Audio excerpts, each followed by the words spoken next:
Spain are through to the 2026 World Cup final, and they did it by beating the tournament favorites, France, 2-0, in Arlington, Texas. But this was not a fluke. This was not a smash and grab. This was a tactical execution, a masterclass in how to take the most dangerous attack in world football and surgically remove its teeth. For the third time in 3 years, Spain have sent France home early. Euro 2024, the Nations League in 2025, and now the World Cup semifinal. The same story, the same result, the same victim. Tonight we break down exactly how Luis de la Fuente's Spain suffocated Kylian Mbappe, silenced Ousmane Dembele, and neutralized Michael Olise, then punished France with ruthless efficiency. Let's get into it. Before kickoff, the narrative was all about France. Didier Deschamps had a squad people were calling unstoppable. Mbappe at the peak of his powers. Dembele, the reigning Ballon d'Or. Olise, the creative engine. A front line with pace, power, and precision. Spain had their own stars. Lamine Yamal, the teenage phenomenon. Pedri pulling the strings. Rodri the metronome. But the bookmakers and the pundits leaned France. The logic was simple. France had the explosive individuals. Spain had the possession. And everyone assumed possession without penetration would not be enough against a counter-attacking monster like France. Wrong. De la Fuente came with a plan built on one idea. Control the space, not just the ball. Spain did not try to outrun France. They tried to outthink them. And from the first whistle, you could see the structure. The turning point came in the 22nd minute. Lamine Yamal, cutting inside, was clipped by Lucas Digne inside the box. Penalty. Oyarzabal stepped up and buried it. 1-0 Spain. But the goal was only the symptom. The disease was France's inability to get out of their own half with any rhythm. Spain pressed in a structured medium block. Rodri sat at the base. Pedri and Fermin Lopez pushed up. The wide forwards, Yamal and Nico Williams, tucked narrow. That compression forced France to play through the middle, exactly where Rodri lives. When Mbappe dropped to collect, he was met by 2 Spain shirts. When Olise tried to drift inside, Cucurella was already there. When Dembele isolated on the left, he found Carvajal and Pedri doubling.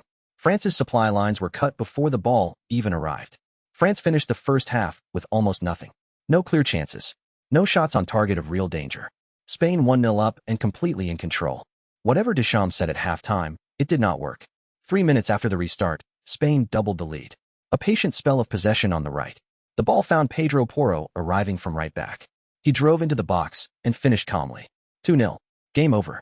That goal was the perfect snapshot of the match. Porro, an attacking fullback, given the license to join the attack because Spain's structure meant they were never exposed at the back. France could not press high because Rodri kept escaping the first line. So Porro had time and space he should never have had against a semi-final opponent. From there, Spain just managed the game. They slowed it down. They kept the ball. They invited France to chase. And France, chasing, only opened themselves up more. This is what Craig Foster meant when he said Spain put you to sleep. They don't dazzle. They strangle. So what was the actual tactical blueprint? 3 things. 1. Forward defending. Spain's block started high and stayed compact. The distance between their front line and Rodri was never more than 30 meters. That meant France's defenders had no lane to play a line-breaking pass. 2. The Yamal trap. Spain deliberately funneled France's attacks toward Yamal's side, knowing Yamal would track back and Cucurella would cover. They accepted one-on-one defensive situations because they trusted the numbers behind the ball. 3. Rodri as a libero in disguise. When Spain had the ball, Rodri stepped between the center backs, turning a back 4 into a back 3 in possession. That pulled a French forward out of position and gave the fullbacks, Carvajal and Porro, the green light to push on. France, set up to hit on the break, never got the break. Spain's rest defense was always balanced. Every attack had at least 4 men behind the ball. Counter-attacking requires space. Spain gave them none. Rodri, man of the match. 9 out of 10. He controlled the tempo, won his duels, and broke up every French transition. A masterclass. Pedro Porro, 8.5.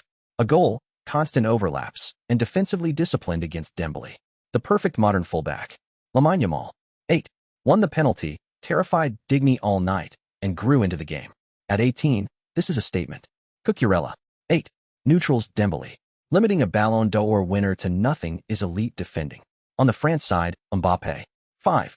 Isolated, frustrated, invisible for long stretches. Olise, 5.5. Crowded out, never found rhythm. Dembele, 5. Shut down by Cucurella and the structure. Didier Deschamps, 4.5. His team had no plan B when the press broke them. This result ends a remarkable streak. Since 1982, Every World Cup final had featured at least one player from Bayern Munich or Inter Milan. France had Alice, Upamecano, and Thuram. Spain had neither. That streak is now dead, and it died because Spain's collective beats France's collection of stars. For Spain, this is a chance at a second major trophy in 3 years, and confirmation that their project, built on youth and positional play, is the real deal. For France, it is a third consecutive painful exit at the hands of the same opponent. That is a psychological wound that will take years to heal. So there it is. Spain 2, France 0. Not an upset. A statement. The best team at this World Cup right now is not the one with the biggest names. It is the one that plays the smartest. Spain did not just beat France. They solved them. And on Sunday, they will fancy their chances against whoever comes through from England and Argentina. If you enjoyed the breakdown, smash that like button, subscribe for more tactical analysis, and drop your prediction for the final in the comments. Thanks for watching.